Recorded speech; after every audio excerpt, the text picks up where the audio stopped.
तो माँ सरस्वती का नाम लेकर अपन चैप्टर नंबर 4 द्विघात समीकरण को स्टार्ट करते। इसका फॉलो का मतलब जानते हो भाई, सामना कैसे करेंगे, क्या क्या पढ़ेंगे चैप्टर। ये चैप्टर पूरा हो गया है, यहाँ तक चैप्टर बिना करे पूरा हो गया। मैं बायोडाटा बता दूंगा आपको, इसमें बता दिया मैंने आपको क्या क्या पढ़ना है। वो सुनो, देखो 4.1 में अपन द्विघात समीकरण का परिचय पढ़ेंगे। परिचय मतलब द्विघात समीकरण होता है क्या, उसकी परिभाषा पढ़ेंगे अपन, अर्थात द्विघात बहुपद पढ़े थे अपन। द्विघात बहुपद में और द्विघात समीकरण में कितना फर्क है वो मैं बताऊंगा आप इसमें पढ़ेंगे अपन।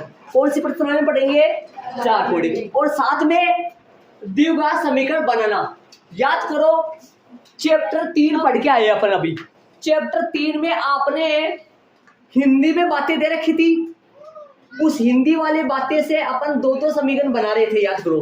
अर्थात बीजगणितीय रूप में व्यक्त करना, बताया था मैंने। बीजगणितीय रूप में व्यक्त करना किससे कहते हैं, समीकरण बनाना। कितने समीकरण बनाए थे वहां पर, दो बनाए थे ना। चैप्टर नंबर 3 की बात कर रहा हूं मैं।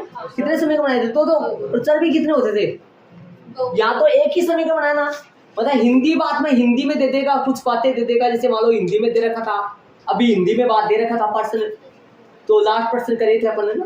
और हिंदी में बहुत सारे क्वेश्चन थे, चैप्टर नंबर 3 में हिंदी में थे ना, बहुत सारे हिंदी में क्वेश्चन थे। उनको मान करे और प्रश्न अनुसार लगा करे समीकरण बना देते थे अपन। वैसे ही समीकरण यहाँ पे बनाएंगे अपन, लेकिन वहां तो समीकरण बना रहे थे दो चर वाले रेखीय समीकरण, लेकिन यहाँ पर समीकरण बनाएंगे द्विघात समीकरण।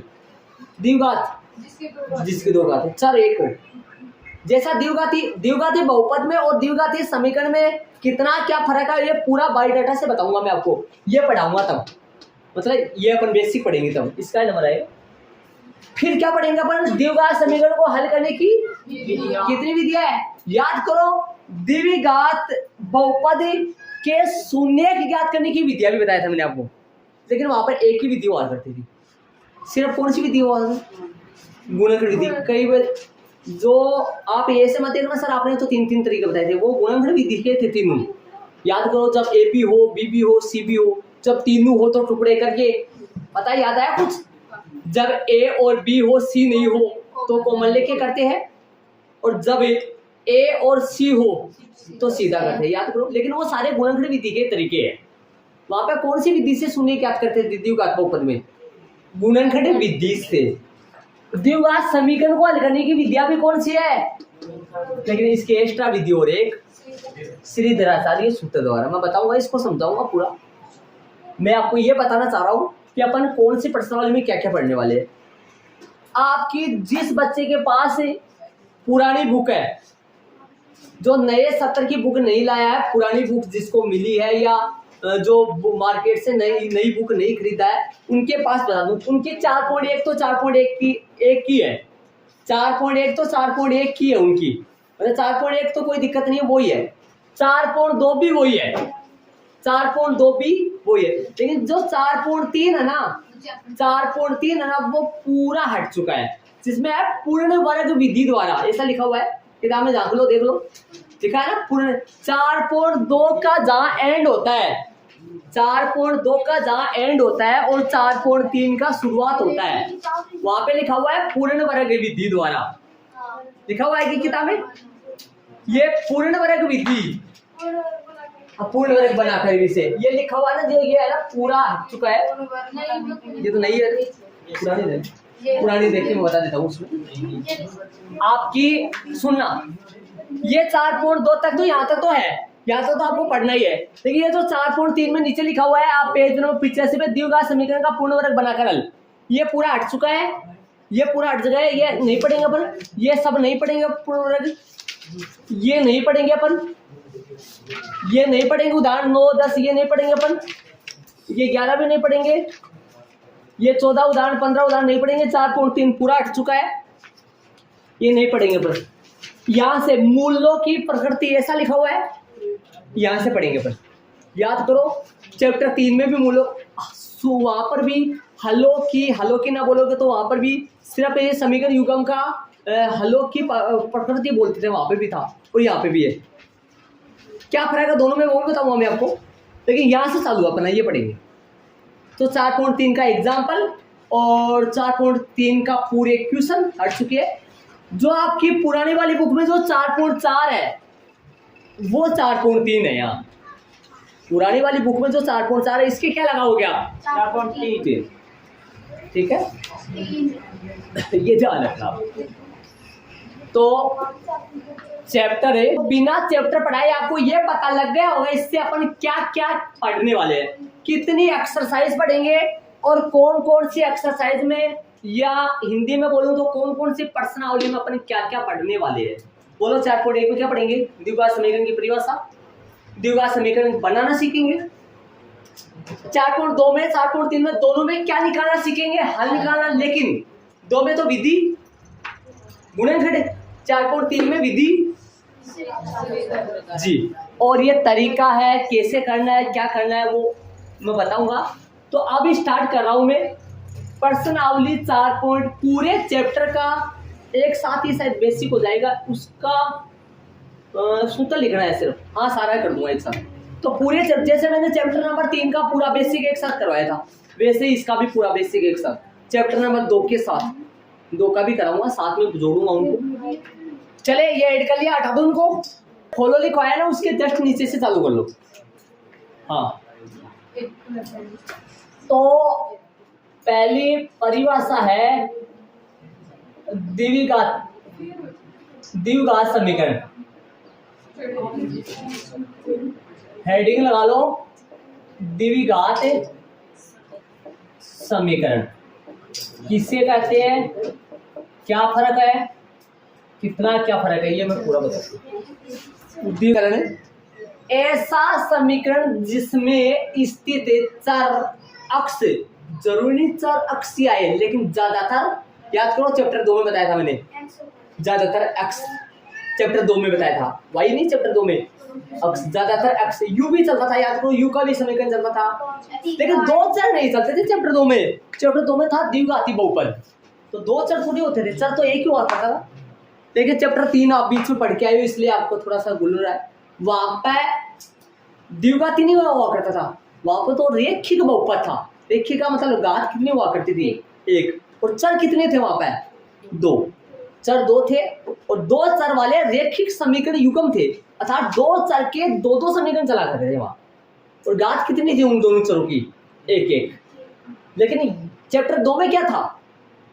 चैप्टर 2 में था द्विघाती बहुपद, है ना, मतलब बराबर में कुछ नहीं होता था, बराबर में अपन 0 लगाते थे शून्य के निकालने के लिए। और चर कितना हुआ करता था वहां? 1 ही था, और घात कितनी थी उसकी? 2। ऐसा समीकरण जिसमें स्थित चर अक्ष की अधिकतम घात 2 हो, द्विघात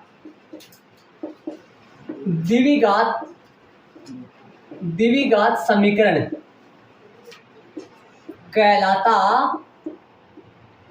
है। ठीक है,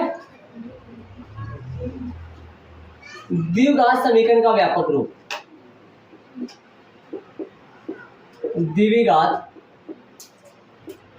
समीकरण का व्यापक या मानक रूप, ये हर में आगे पढ़ा रहता है। हाँ, हर में सबसे आगे। ax स्क्वायर प्लस में bx, ax स्क्वायर प्लस में bx प्लस में c बराबर 0 होता है, बराबर 0। चैप्टर 2 द्विघाती बहुपद नॉट इक्वल बराबर 0, वहां बराबर 0 नहीं हुआ करता था। ठीक है,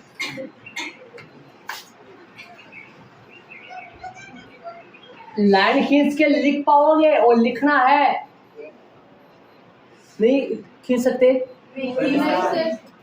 नहीं खींच सकते तो फिर आगे बढ़ा लिया क्या? नहीं, जगह छोड़ रखी है, थोड़ा दिमाग यूज किया करो ना। चलो कोई बात नहीं,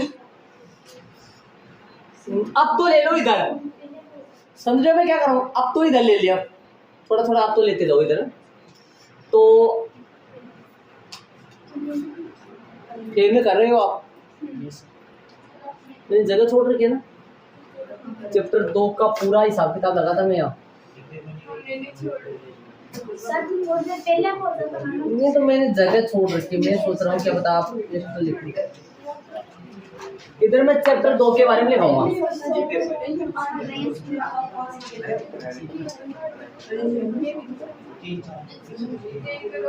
कई बच्चों के दिमाग को फिर से चैप्टर 2 क्यों, इससे इनको लिंक करूंगा ताकि आपको एहसास हो जाए वास्तव में चैप्टर 2 में इसमें कितना इसके नीचे और आएगा क्या? इसके नीचे और आएगा। नहीं ऐसे मत कर। हाँ ऐसे करना कि भाई थोड़ा सा ऐसे करना, जैसे मान लो ये चल रहा है ना, तो इधर से आप पट्टी बना के उस पट्टी में ले लेना उसको, ऐसे एडजस्ट करो। मैं बताऊँ आपको, आप उधर कर रहे हो ना, तो ऐसे करो, ऐसे लिख के यहाँ पट्टी भूसा बना लो एक उधर अलग से। ये वैसे चैप्टर 4 में काम में नहीं आएगा, लेकिन इनके साथ दोनों को पढ़ेंगे ना अपन, तो ये जल्दी समझ में आएगा। तो ऐसा डब्बा बना के इसमें लिख दो जो भी लिखवा रहा हूँ, और ये इधर चलने दो, और वो उधर कर दिए वो कोई बात नहीं, ऐसा करो। हाँ ऐसे बोल रहा हूँ मैं भी, ऐसे करो। मैंने ऐसे लिख दिया, आप यदि उस तरफ लिख दिया तो फिर नीचे से ऐसा बना, ठीक है। द्विघाती बहुपद का मानक रूप, मानक या बताओ देखिए क्या होता है। द्विघाती बहुपद का मानक रूप ax² प्लस में bx प्लस में c, बस बराबर में 0 नहीं आएगा, बराबर में 0 आएगा। हाँ समीकरण किसको बोलते हैं? समीकरण का मतलब दो पलड़ा, जिसमें दो पलड़ा मतलब दो पलड़ा और बीच में तराजू का दो पलड़ा हो गया। समीकरण का मतलब क्या हुआ भाई? बराबर, मतलब जिसमें बराबर का निशान हो आ रहा हो उसको समीकरण बोला जाता है। इसमें बराबर का निशान नहीं है तो इसको समीकरण नहीं बोलते, इसको द्विघाती बहुपद बोलते हैं, इसको द्विघाती समीकरण बोलते हैं। या x के दो मान आते थे, दो ही क्यों आते थे? द्विघाती बहुपद में याद करो, द्विघाती बहुपद में चर x की अधिकतम घात है, अर्थात बहुपद की जितनी घात होती है उतने उसके सुनेक। चर x के दो मान आते थे, वो दोनों क्या कहलाते थे? सुनेक। क्या कहलाते थे? सुनेक। यहाँ इसके बारीक ऐसा एरो लगाकर, एरो लगा के लिखना है इसके, ऐसे सेम मैं जैसे लिख रहा हूँ ऐसे बारीक जगह छोड़कर। यहाँ चर x की अधिकतम घात कितनी होती है भाई? 2 के बराबर, 2 के बराबर। x के भी दो मान आते हैं, दो मान प्राप्त होते हैं। कितने मान प्राप्त होते हैं? 2 मान प्राप्त होते हैं, जो क्या कहलाते हैं? यहाँ पे सुनेक कहलाते हैं। क्या कहलाते हैं भाई? सुनेक कहलाते हैं, जो क्या कहलाते हैं। और इसमें भी 2 मान प्राप्त होंगे, इसमें भी 2 ही मान प्राप्त होंगे, और वो दोनों यहाँ सुनेक नहीं बोल सकते, बोलने का तरीका अलग है।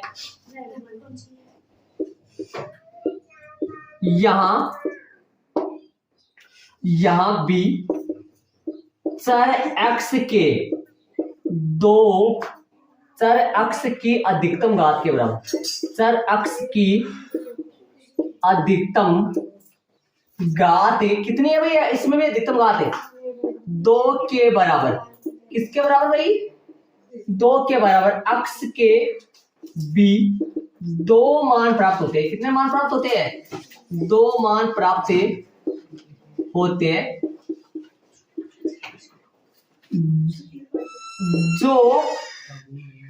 जो कि यहां क्या कराते हैं वो दोनों? जो द्विघात समीकरण के, यहां मैंने उधर नहीं लिखा ना, जो द्विघात समीकरण के क्या कहलाते हैं? हल या मूल कहलाते हैं भाई। आप ऐसे बताओ इन दोनों चैप्टरों में कितना फर्क है? आप बोर्ड पे देख के बता लो। साथ सिर्फ देखो अंडरलाइन कर देना, इसमें 2 नाम थे लेकिन इसमें एक ही नाम है।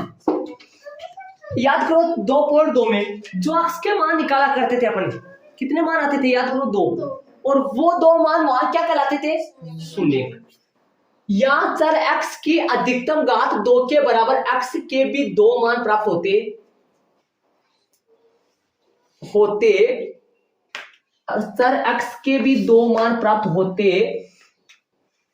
हैं, ठीक है सही, जो क्या कहलाते थे, शून्य। और यहां भी चर x की अधिकतम घात 2 के बराबर है, x के भी 2 मान प्राप्त होते हैं, जो द्विघात समीकरण के, वहां पे भी लिख सकता है, मैंने लिखा नहीं, जो द्विघात बहुपद के क्या कहलाते थे, शून्य। जो द्विघात समीकरण के हल या मूल, वहां पर शून्य ज्ञात करने की सिर्फ और सिर्फ एक ही विद्या थी, या विद्या कितनी थी, या विद्या शून्य ज्ञात करने की है ना। विद्या कौन सी थी, सिर्फ गुणनखंड विधि थी। कौन सी थी, गुणनखंड विधि थी। और बराबर में अपन 0 लगाते थे, याद करो, लगाते थे ना बराबर में 0। इसमें बराबर में 0 लगाने की जरूरत है नहीं है, बराबर में 0 पहले से ही, बराबर में पर्सन में पहले से ही बराबर में 0 क्या पर्सन वाले ने क्या करेगा, अपने को देगा। तो यहाँ विद्या कौन कौन सी विद्या बताओ, यहाँ बता दी थी मैंने पहले। तो हल करने की विद्या, हल या मूल ज्ञात करने की विद्या, हल या क्या ज्ञात करने की विद्या, मूल ज्ञात करने की विद्या। आप जानते हैं कितनी विधिया है, बता दी थी मैंने पहले ही, है ना। कौन कौन सी विधि है, एक नंबर लगा के गुणनखंड विधि, ठीक है, और दूसरा नंबर लगा के श्री धर आचार्य सूत्र द्वारा, वैज्ञानिक था नाम था, हाँ उसी के नाम पे रखा हुआ है ना, वो तो गया आपके लिए छोड़ गया। और ये एक्सरसाइज 4.2 में और ये एक्सरसाइज 4.3 में पढ़ेंगे अपन। मैं लगा दो, समझ जाओगे। मैं देख लो। अब बताओ व्यापक रूप में क्या क्या होता है, जिसका चैप्टर 2 पढ़ा हुआ है वो समझ पाओगे। दोनों के व्यापक रूप में क्या फर्क है और दोनों में अक्स के कितने मान आते हैं, बस नाम का फर्क है। अरे अक्स के 2 मान इसमें आते हैं, 2 मान, फर्क नाम का है, बोला जाता है। जैसे मान लो ना, तो लड़के लड़की, ये फर्क नाम का होता है। 2 लड़के लड़की होते हैं लेकिन नाम का फर्क होता है, एक का नाम राम होता है तो दूसरा का नाम कृष्ण होता है। हाँ ऐसे ही यहाँ पर नाम का ही फर्क है। हाँ वो आगे अलग नाम लग जाता है, टेंशन मत कर। यहाँ पे भी नाम का फर्क है, यहाँ पे भी अक्स के 2 मान आते हैं, यहाँ पे भी अक्स के फर्क ही है। यदि ऐसा लिखा हुआ है ना द्विघात बहुपद, तो फिर आपको बोलेगा शून्य निकालो, और ऐसा बोलेगा द्विघात समीकरण है तो फिर आपको बोलेगा मूल ज्ञात करो या हल ज्ञात करो। कितने होते हैं, 2। किसके, द्विघात तो 2 क्यों, जितनी घात, 2 घात का ज्यादा चल रहा है इसलिए 2, ठीक है। यहां तक ऐड करो, इसके नीचे अपन इसके जो नीचे अपन करेंगे ऐड करो। इसमें क्या क्या लिखवाया है मैंने, एक तो ये परिभाषा, इसकी परिभाषा नहीं लिखवाई मैंने, उसकी परिभाषा नहीं लिखवाई, वो लिखवा दी थी मैंने वहां, हाँ वहां लिखा दी थी इसलिए मैंने नहीं लिखवाई। क्या परिभाषा था वहां, यहाँ चर अक्स की अधिकतम घात 2 है और उसका मानक रूप लिखवाया था। मानक रूप दोनों के लिखवा दिए मैंने। क्या फर्क है, इसमें बराबर में 0 होता है, उसमें बराबर में 0। आप यदि कोई प्रश्न दे दे आपको, जैसे मान लो मैं आपसे बोलूं 2x² प्लस में 3x प्लस में 7, बोलो ये कौन से चैप्टर का प्रश्न है, दूसरे का, और बराबर में 0 लगाते ही चौथे। समझ रहे हो क्या, चैप्टर वाइज अपने आप समझ जाओगे। और इसके भी x के 2 मान आते हैं, x के 2 मान, यदि बराबर में 0 लगा के x के 2 मान निकालूं, वो 2x के मान शून्य कहलाएंगे। और पहले से बराबर में 0 दे दे x के 2 मान निकालो, वो आएंगे, लेकिन उनको नाम अलग से पुकारा जाएगा, हल या मूल। ठीक है, विधि कितनी है इसकी? एक। इसकी विधियां कितनी है? 2। ठीक है, और इसके आगे हलों की प्रकृति जो है वो भी बताएंगे, और इसको पूरा बायोडाटा से पढ़ेंगे अपन, इसको नहीं पढ़ेंगे, इसको सवालों में देख लेंगे, बाकी आता है आपको लगभग, इसको बायोडाटा से पढ़ने वाले हैं, और इसका हलों की प्रकृति जो वो भी समझेंगे, इसमें भी आ सकती है वो भी बताऊंगा मैं आपको, है ना। तो यहाँ तक ऐड करो, इसके आगे अपन चलेंगे, परिभाषा सारा बायोडाटा बताया मैंने व्यापक रूप, ठीक है, इसके आगे अपन चलेंगे। जिस प्रकार द्विघाती बहुपद में अक्ष के 2 मान निकलते हैं वो क्या कहलाते हैं? शून्यक। द्विघाती बहुपद में अक्ष के 2 मान निकलते हैं वो शून्यक कहलाते हैं। मतलब अभी जो मैंने आपको ये बताया, द्विघाती बहुपद के जो 2 अक्ष के मान निकलते हैं वो क्या कहलाते हैं? चैप्टर नंबर 2 में शून्यक, और चैप्टर नंबर 4 में द्विघाती समीकरण के भी अक्ष के 2 मान निकलते हैं, वो क्या कहलाते हैं? मूल या हल। बाकी सारा सेम होता है। द्विघाती बहुपद में अक्ष के मान निकालने के लिए अर्थात शून्यक निकालने के लिए बराबर में यदि लगाकर, याद करो कुछ बराबर में 0 अपने खुद लगाते थे ना, बराबर में 0, यदि बराबर में 0 हो तो याद करो 2.2 में, लेकिन यहाँ बराबर में 0 लगाया आएगा। इसी प्रकार चैप्टर नंबर 4 को मैं थोड़ा थोड़ा चैप्टर नंबर 3 से भी लिंक करूंगा। लिंक करने का मतलब जोड़ूंगा थोड़ा दोनों से। क्या फर्क है? देखो, यदि दोनों रेखाएं समांतर हो या प्रतिच्छेदी, ले लूं, दोनों रेखाएं कैसे हो गई? प्रतिच्छेदी हो, तब ऐसे बताओ चैप्टर नंबर 3 में अक्ष और वाई का जो मान आता है वो हल कहलाता है। याद करो, हल ही कहलाता है ना। अक्ष और वाई का मान आता है, अभी मैंने आपसे टेस्ट में सवाल दिया तो क्या बोला था? हल करो, हल ही कहलाता है ना वो। तो यदि दोनों रेखाएं कैसी हो? प्रतिच्छेदी, तब हलों की प्रकृति कैसे होगी? ऐसा लिखा जाएगा, बुक में ऐसा ही है, बुक में ऐसा है, और मैंने ये बात लिखवाई भी थी आपको। अच्छा, रह पहले लास्ट में बोला जाएगा, ठीक है। बल्कि ऐसा ही है, शायद आपके चैप्टर नंबर 4 में जाके देखो ना, चैप्टर नंबर 4 में जाके देखो एक बार कैसा लिखा हुआ वो बताओ, ठीक है। देखिए, यदि दोनों रेखाएं प्रतिच्छेदी है तो हलों की प्रकृति तो क्या आएगा वो सुनो, ध्यान से सुनो। तो अतः समीकरण युग्म का, समीकरण या दिया गया समीकरण युग्म का, दिया गया समीकरण युग्म का अद्वितीय हल है। कैसा हल होगा? अद्वितीय हल है। अरे वैसे तो उत्तर आते हैं, वैसे तो आंसर आता है, लेकिन प्रकृति के तौर पे पूछा जाए तो ये आंसर होगा इसका प्रतिच्छेदी में। हलों की प्रकृति क्या होगी? अद्वितीय हल, ठीक है। और सेकंड वाला, यदि दोनों रेखाएं कैसे हो? यदि दोनों रेखाएं समांतर हो तब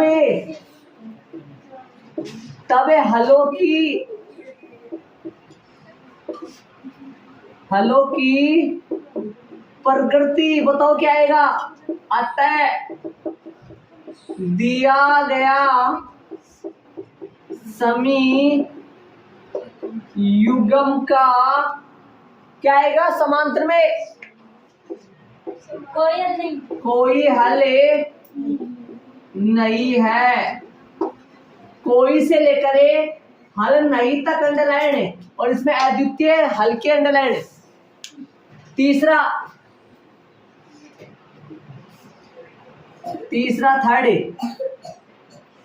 थर्ड वाला चलेगा।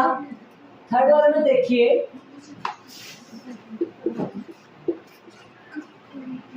यदि दोनों रेखाएं, दो रेखाएं और बैठी हुई नीचे, दोनों रेखाएं क्या हो, दोनों रेखाएं समपाती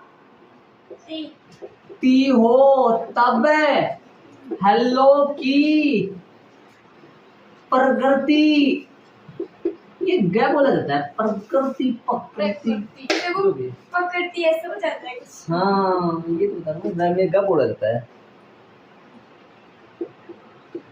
कोई दो जीव वाला तो बोल सकता है।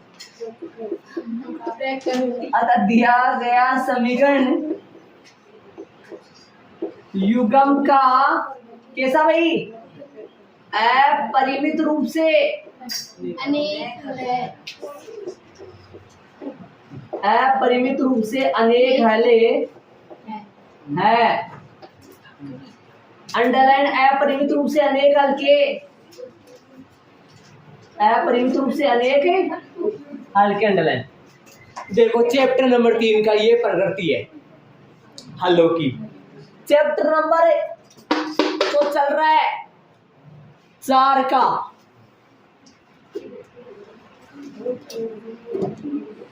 यदि द्विघात समीकरण, यदि द्विघात समीकरण ax स्क्वायर प्लस में bx प्लस में c बराबर 0,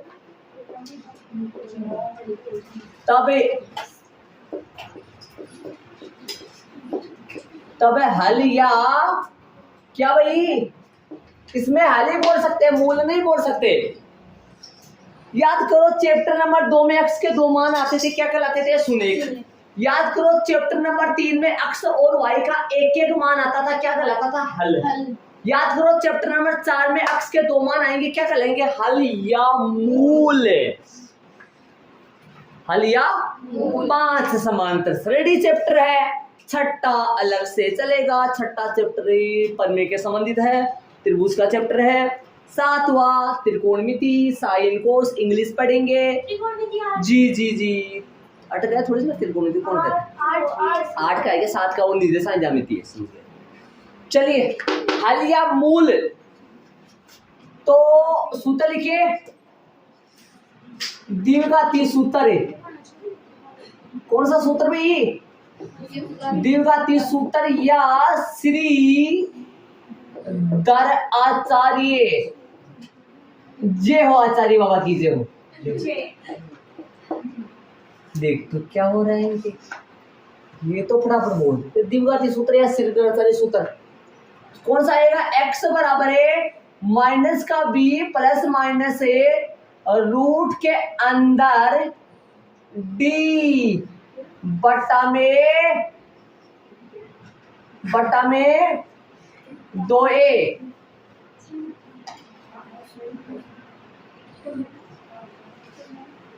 इसको इधर लिखता हूं मैं, थोड़ा जगह कम है यहाँ मेरे पास। x बराबर है माइनस का b प्लस माइनस रूट के अंदर d बटा में 2a, या बोलो या, x बराबर है minus b plus minus root के अंदर d बोले तो b स्क्वायर माइनस 4ac बटा में 2a, ये या लगा के दो सूत्र बनाए मैंने। याद करो मैंने कैपिटल डी की जगह किसको स्थान दे दिया, जी प्लस माइनस दोनों चिन्ह लगाना है। बट्टे में क्या है, बट्टे में 2a है बाबू, तो बाबू बट्टे में 2a है,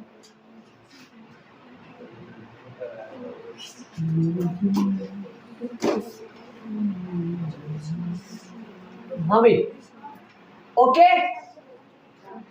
यहां डी जो है ना, D D D capital D, ये क्या कहलाता है, किसको बोलते हैं, विविधकर, वी आधा तैसे तलवार, कैसे कबूतर, विविधकर, विविधकर डी। हाँ क्या है, root B square minus 4ac बटा 2a, ठीक है।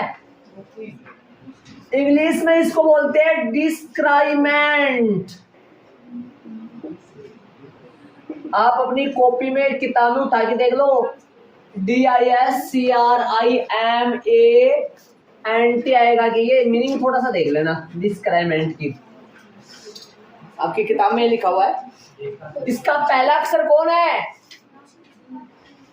या विविधकर डिस्क्राइमेंट को किससे डिनोट किया गया है, डी से व्यक्त करते हैं। किससे व्यक्त करते हैं, समांतर श्रेणी को किससे डिनोट करते हैं, एपी से। तो द्विविधकर को किससे डिनोट करते हैं, डी का सूत्र क्या होता है, डी बराबर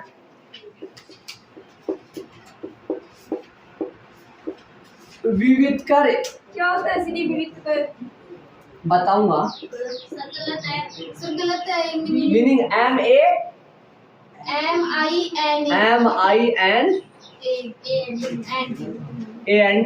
हाँ सही है। तो हाँ MIN अभी गलत लग रहा है मेरे को, नहीं सर सही है। सही है, हाँ। मिला है, कोई बात नहीं। विविधकर डी का सूत्र क्या होगा है, डी बराबर होता है 20^-4AC, ये विविधकर सूत्र होता है। अब लिखेंगे मूलों की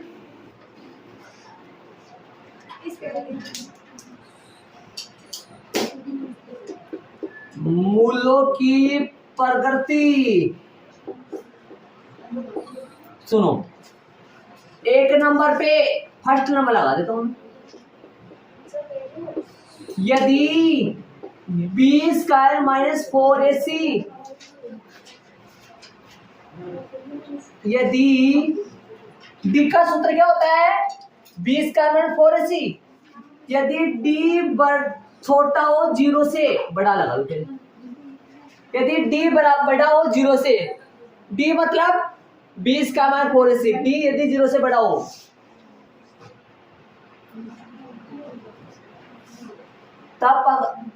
तब हलों की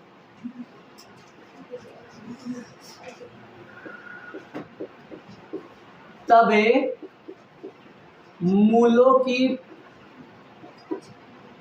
प्रकृति क्या आएगी, अतः दोनों मूल वास्तविक व भिन्न-भिन्न। वास्तविक व कैसे होंगे दोनों मूल, भिन्न भिन्न।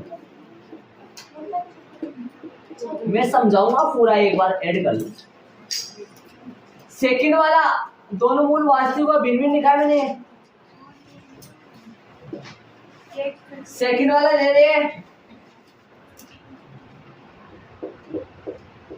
यदि डी बराबर में क्या हो, तबे मूलों या हलों की प्रकृति, अतः दोनों मूल कैसे होंगे, वास्तविक व समान।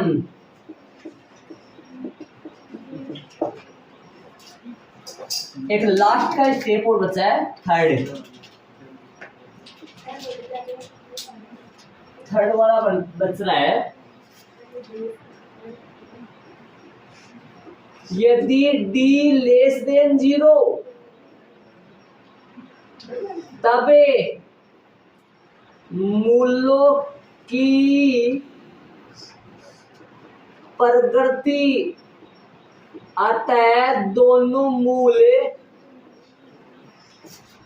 वास्तविक नहीं होंगे, वास्तविक नहीं होंगे। दोनों मूल क्या नहीं होंगे, अर्थात काल्पनिक होंगे, काल्पनिक होंगे।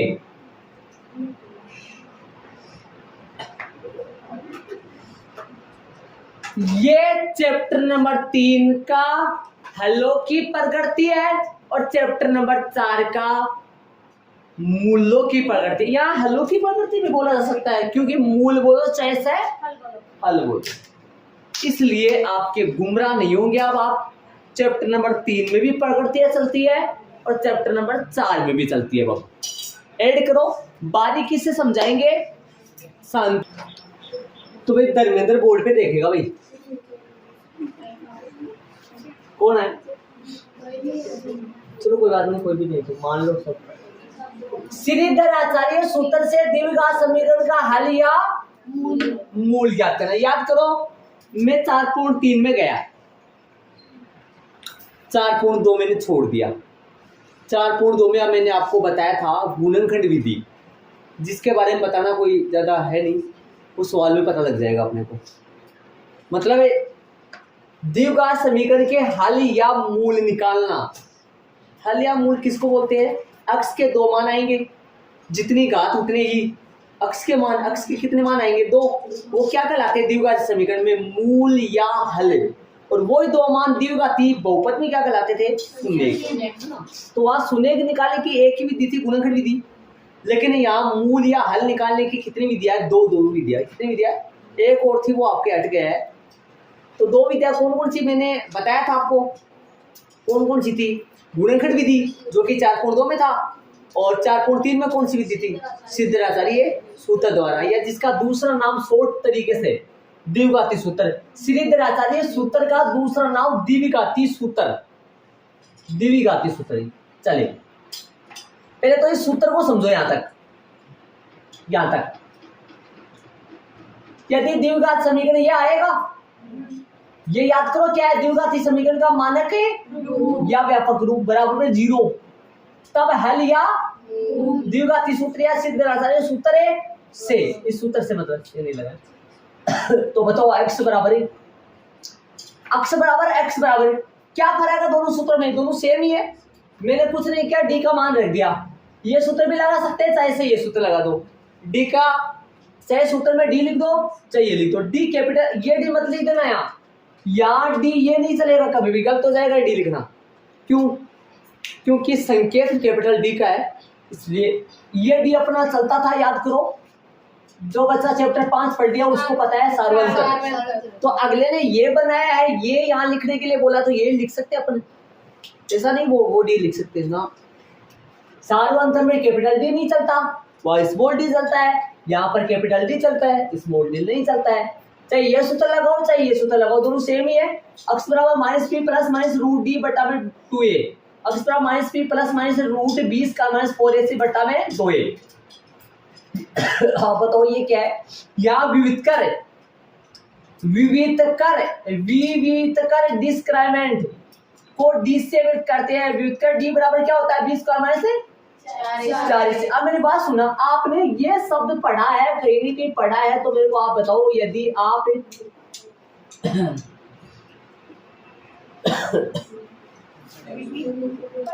विविक्त शब्द आपने साइंस में पढ़ा है, विविक्त शब्द आपने साइंस में पढ़ा है। विविक्त में से होता है टुकड़ा। क्या होता है इसमें से? टुकड़ा। या कई बार ये टुकड़ा शब्द के लिए नहीं है, तो कई बार कण के लिए भी आता है। विविक्त, टुकड़ा, कण, मतलब किसी का भाग, किसी का अंश, टुकड़ा, भाग, कण, विविक्त। अब मेरी बात सुनना, याद करो, फॉर्मूला ये है, इसी फॉर्मूले का ये एक टुकड़ा है, इसी फॉर्मूले का ये एक अंश है, इसी फॉर्मूले का ये एक भाग है, इसी फॉर्मूले का ये एक टुकड़ा है, इसी फॉर्मूला का ये एक कण है, इसीलिए इसका नाम विविध कर पड़ा। आगे कर वो लगा दिया, वरना ये साइंस में चला जाता, लेकिन अब यहाँ एमएटीएस चल रहा है, मैथ चल रहा है, इसलिए कर वो लगा दिया, इसने अगले ने नाम बना दिया कुछ। वैसे इसका मतलब नहीं है, इसका मतलब यहाँ से उठता है, समझ गए होंगे। इस द्विघाती सूत्र जो है, द्विघाती सूत्र बोलो या श्रीधराचार्य सूत्र बोलो, इस सूत्र का ये कुछ छोटा सा भाग है, इसलिए इसको क्या बोला जाता है? विविध का डी। सूत्र क्या होता है डी का? 20 का माइनस से 4ac और द्विघात सूत्र याद कर लो, अक्स बराबर माइनस बी। थोड़ा सा तिरछी नजर से देख लो, याद हो जाएगा। वहां से अक्स बराबर minus B plus minus root D, मतलब डी मतलब 20 का माइनस 4ac बटा में ये सूत्र होता है। ये लगाओ चाहे वो लगाओ, वो कोई दिक्कत नहीं। अब आ जाओ हलों की पकड़ती, मूलों की पकड़ती, हलों की पकड़ती, वहां पे भी हलों की। ये आओ, इसको देखो पहले तो। अतः दोनों रेखाएं प्रतिच्छेदी हो, क्या बोला है? यदि दोनों रेखाएं प्रतिच्छेदी हो तब हलों की पकड़ती क्या होगा? अतः दिया गया समीकरण युग्म का कैसा हल होगा? याद करो, अपने प्रतिच्छेदी में अद्वितीय नहीं लिखते कभी भी। यदि अगला पकड़ती पूछता है तो अद्वितीय लिखते हैं, वरना तो यहाँ आंसर आएगा। याद करो, कुछ x और y का मान आएगा। ठीक है भाई। और यदि ऐसा है, यदि दोनों रेखाएं समांतर हो तब हलों की पकड़ती क्या आएगा? दिया गया समीकरण युग्म का कोई हल नहीं है, यही तो आंसर आता है। और यही हलों की पकड़ती। यहाँ देखो, इसमें ना पकड़ती अलग होता है, हल अलग होता है, उत्तर अलग होता है, पकड़ती अलग होता है इसमें। लेकिन इसमें वही तो आंसर होता है, वही हलों की। इसमें भी ऐसा ही होता है। यदि दोनों रेखाएं समपाती हो तब हलों की पकड़ती आता है दिया गया समीकरण युग्म का अनेक अलग। इसका आंसर नहीं आएगा, इसका आंसर नहीं आएगा। याद करो, पीछे जो पल बीत गए उनमें आपको बताया था मैंने, क्या बताया था? याद करो, इसमें बताया था 0 नॉट इक्वल नो, आया था ना? आया था क्या? या 0 बराबर नो लिख देते थे तो अपन लिखते थे जो कि सत्य नहीं है, या जो कि संभव नहीं है, ऐसा लिखते थे। और नोट इक्वल लगा देते थे जो कि सत्य है, बताया था मैंने आपको। हाँ, और यहाँ क्या आ जाता था? नो बराबर नो आता था ना, बराबर है। यहाँ तो बराबर आता था, यहाँ बराबर है नहीं आता था। जब बराबर नहीं आता था तो अपन देख लेते थे समांतर में जाएगा, हल क्या आता था? कोई हल है नहीं। और जब यदि बराबर आता था तो किसमें जाएगा? संपाती में। हल क्या आता था? अनेक हल। तो याद करो, हलों की पकड़ती यहाँ पे भी होती है, वहां पे भी होती है। उसमें समझो आप, इसमें समझो, चैप्टर नंबर 4 में आओ। यदि d का मान 0 से बड़ा है, 0 से बड़ा बताओ, 0 से बड़ा मतलब दिमाग लगाओ, 0 से बड़ा कौन होता है? 0 से बड़ा 1 2, ठीक है, पॉइंट में भी हो सकता है। ये भी 0 से बड़ा ही है, ये भी 0 से बड़ा ही है। प्लस का नंबर बट्टा में हो, पॉइंटों में हो, चलेगा, लेकिन प्लस का नंबर होता है 0 से। यदि d का मान 0 से बड़ा है तब हलों की पकड़ती क्या आएगी? आता है दोनों मूल वास्तविक है भिन्न भिन्न होंगे। भिन्न भिन्न का मतलब x के दो मान आएंगे ना, दोनों के दोनों अलग अलग आएंगे। x के दो मान आएंगे, दो मान दो उत्तर आएंगे, अलग अलग आएंगे x के दो मान। ठीक है। यदि d का मान 0 के बराबर हो, याद करो यहाँ d का मान क्या था? 0 से बड़ा, यहाँ 0 के बराबर, तब मूलों की पकड़ती में क्या फर्क होगा? अतः दोनों मूल वास्तविक भिन्न भिन्न के बजाय समान। यहाँ पर 2 अक्ष के मान आएंगे, दोनों आपस में बराबर होंगे। ये वास्तविक वाला बताऊंगा मैं आपको, समझाऊंगा, समझ में नहीं आया मेरे को पता। इधर आओ, d का मान 0 से छोटा हो,